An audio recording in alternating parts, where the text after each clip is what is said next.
Hai guys, kembali lagi bersama saya. Jadi pada kesempatan kali ini saya akan membahas tentang perdagangan manusia dan membahas juga bagaimana penyebab terjadinya perdagangan manusia dan apa upaya yang dilakukan. Namun sebelum itu kita mesti tahu apa itu perdagangan manusia. Ya, jadi perdagangan manusia merupakan salah satu kasus kejahatan yang terjadi di lintas negara ketika para pelaku ini menggunakan kekerasan tersebut, penipuan atau paksaan untuk mengendalikan orang lain atau korban dengan tujuan untuk melakukan tindakan komersialisasi seperti seks atau meminta tenaga kerja bagi mereka atau uh, layanan yang bertentangan dengan keinginan para korban ini. Nah, untuk kasus pekerja seks ini, jika di bawah umur 18 tahun, tidak diperlukan unsur seperti kekerasan, penipuan, atau paksaan. Tetapi tetap saja uh, hal ini dianggap sebagai satu tindak pidana perdagangan manusia. Nah, sementara itu, menurut Departemen Keamanan Pemerintah Amerika Serikat, Homeland Security, menurut mereka perdagangan manusia ini kerap melibatkan kekerasan dan paksaan yang tujuannya adalah untuk eksploitasi, yang tujuannya satu yaitu untuk mendasarkan keuntungan ekonomi bagi para si pelaku ini. Nah, selain mereka ini menggunakan kekerasan dan paksaan, para pelaku ini juga bisa menjerat para si korban dengan memanipulasi mereka, dengan menipu mereka, dengan memberikan iming-iming bahwa mereka akan mendapatkan keuntungan.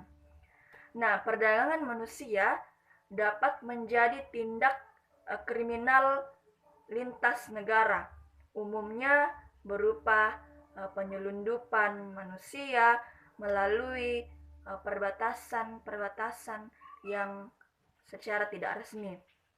Nah, kemudian dalam proses penyelundupan itu, para korban ini, mereka ini dipaksa untuk meninggalkan tempat tinggal mereka, meninggalkan keluarga mereka, meninggalkan tempat asal mereka. Nah, hal inilah yang membuat perdagangan manusia ini menjadi tindak kriminal lintas negara, ketiga terbesar di dunia setelah adanya perdagangan narkoba dan perdagangan senjata.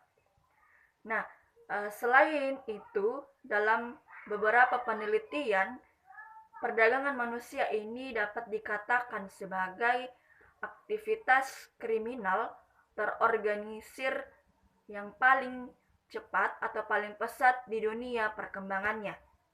Nah, kemudian kita akan membahas bagaimana penyebab terjadinya perdagangan manusia ini. Jadi ada banyak faktor yang menyebabkan terjadinya human trafficking ini atau perdagangan manusia ini. Salah satunya ialah ketidaktahuan atau ketidakmampuan masyarakat untuk mengetahui apa ini perdagangan manusia. Karena kebanyakan dari mereka ini berasal dari kalangan miskin, kalangan keluarga yang tidak mampu, dan mereka juga berasal dari daerah-daerah pedesaan, daerah yang kumuh dari perkotaan.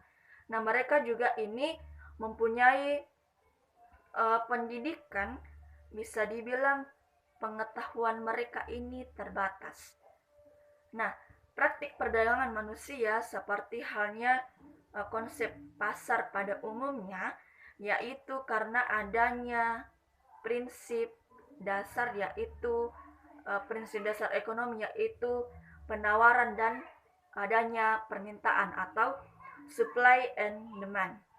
Misalkan dalam pasar tenaga kerja yang melibatkan praktik perdagangan manusia ini dapat muncul karena beberapa latar belakang yang mempengaruhinya, seperti kemiskinan, banyaknya masyarakat yang miskin, banyaknya masyarakat yang pendidikannya rendah, dan banyak yang tidak bekerja atau pengangguran. Nah, secara sederhana ada beberapa alasan mengapa perdagangan manusia ini dapat terwujud. Nah, hal ini dapat kita lihat dari adanya 3 karakteristik pasar berdasarkan tadi permintaan dan penawaran itu. Nah, yang pertama ialah tenaga kerja murah semakin baik, resiko rendah, imbalan tinggi. Nah, jadi permintaan atas kebutuhan seksual. Nah, dalam pasar perdagangan manusia, ini para korban ini hanya dianggap sebagai komoditas oleh para si pelaku. Nah, selain itu adanya penawaran dan permintaan ini, faktor lain yang mendukung keberadaan pasar perdagangan manusia ini adalah pecahnya konflik dan adanya krisis politik, korupsi yang terlembaga, hingga kemajuan teknologi dan pesatnya terjadi globalisasi itu sendiri. Nah, dalam kasus perdagangan manusia, Indonesia sendiri dapat dikatakan sebagai salah satu negara yang menjadi tujuan sekaligus tempat asal para si korban. Jadi kebanyakan dari Indonesia itu tempat asal para korban. Salah satu lembaga negara yang menjadi garda terdepan dalam kasus ini atau dalam memerangi perdagangan manusia ini adalah Kementerian Luar Negeri Republik Indonesia atau sering disebut Kemenlu RI. Nah, jadi ini khususnya untuk mencegah dan menanggulangi adanya perdagangan manusia lintas negara. Nah, upaya untuk melawan perdagangan manusia ini salah satunya adalah organisasi internasional untuk migrasi atau biasa disingkat IOM ini membentuk sebuah unit yang bernama Counter Trafficking Unit.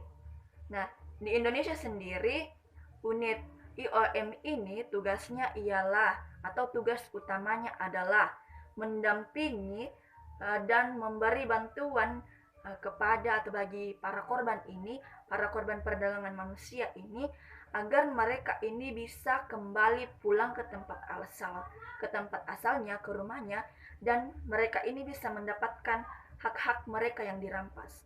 Nah, bahkan tidak hanya bertugas untuk memberikan perlindungan dan bantuan seperti itu saja atau bantuan hukum saja, tetapi unit ini juga melakukan advokasi terhadap sistem perundang-undangan hingga peraturan daerah yang terkait pemberantasan perdagangan manusia ini.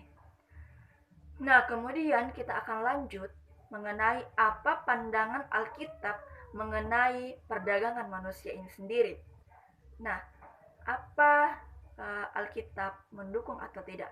Nah, jadi menurut pandangan Alkitab, konteks perdagangan manusia pada masa kini maupun praktek perdagangan manusia pada masa Alkitab atau pada masa itu, setidaknya kita akan menemukan atau kita akan mendapatkan beberapa sumbangsi penting dari bidang ilmu teologi biblika kontekstual terhadap atau tentang isu perdagangan manusia ini dan perbudakan.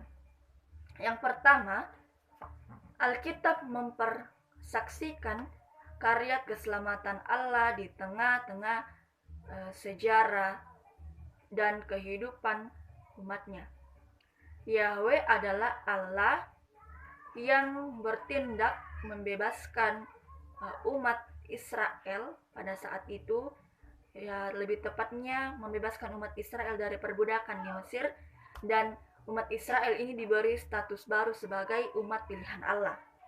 Nah, dari pernyataan Allah pada Keluaran, atau dapat kita lihat di Keluaran pasal 20 ayat 1-2 ini, telah menegaskan bahwa Yahweh adalah pembebas bagi setiap penindasan, perbudakan, dan perdagangan manusia.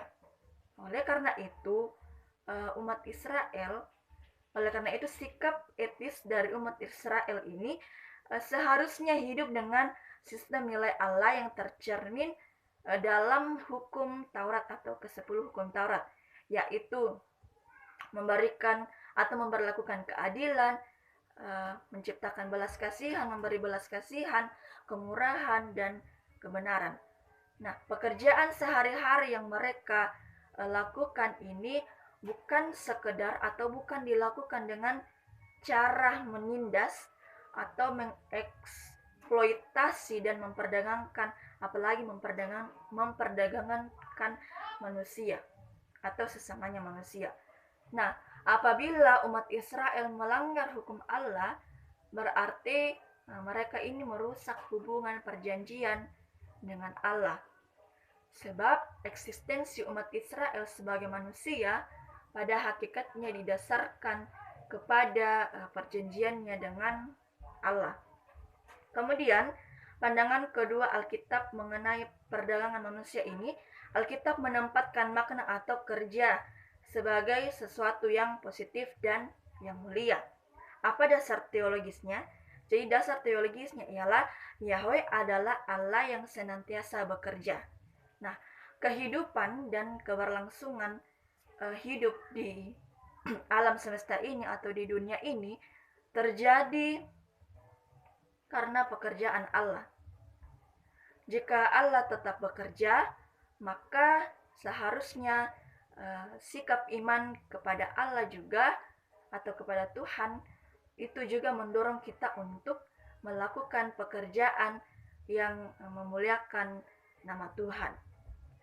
Nah, dengan demikian berbagai tindakan seperti memperdagangkan manusia merupakan perlawanan umat kepada diri Allah.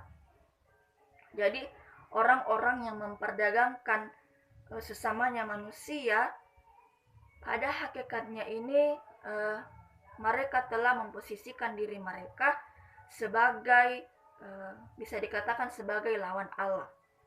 Nah, oleh karena itu kitab Amos mempersaksikan respon Allah yang bersumpah untuk menjatuhkan hukuman kepada mereka atau kepada setiap penindas, penjual, dan pembeli manusia. Kemarahan Allah kepada umatnya yang menindas ataupun mengeksploitasi dan memperdagangkan sesamanya manusia memperlihatkan bahwa keberpihakan Allah ini ada pada mereka yang ditindas, yang dieksploitasi, dan yang diperdagangkan. Kemudian pandangan yang ketiga Alkitab mengenai perdagangan manusia ini, jadi akar dari perdagangan manusia atau perbudakan dan tindakan eksploitatif adalah sebuah dosa. Nah, dalam konteks perjanjian baru, Rasul Paulus menasihati umat percaya agar mereka tidak hidup selaku hamba dosa dan hamba uang. Namun sebaliknya, umat pilihan Allah, umat yang percaya kepada Allah, dipanggil untuk hidup selaku hamba Kristus. Dapat kita lihat dalam Roma 1 ayat 1, 1 Korintus 4 ayat 1. Hamba Allah dan hamba kebenaran. Apa artinya? Artinya apabila mereka hidup selaku hamba Kristus, maka mereka tidak akan mempraktekkan kejahatan seperti eksploitasi dan perdagangan manusia itu. Nah, tapi sebaliknya mereka akan hidup selaku umat yang telah diperbaharui dan hidup menurut kehendak Roh. Mereka akan senantiasa memperjuangkan keadilan, kesejahteraan, bahkan pemulihan martabat bagi sesamanya manusia. Itu sebabnya Kristus yang adalah anak Allah berkenan mengosongkan dirinya dan menjadi seorang atau daulos atau hamba agar dia dapat mengangkat setiap umat manusia dalam belenggu perbudakan dengan arti yang seluas-luasnya. Nah, di dalam Kristus umat dimampukan untuk menjadi ciptaan yang baru. Dapat kita lihat dalam 2 Korintus pasal 5 ayat 17. Nah, demikianlah video dari saya. Semoga pembahasan kita kali ini boleh bermanfaat untuk kita semua. Shalom dan terima kasih.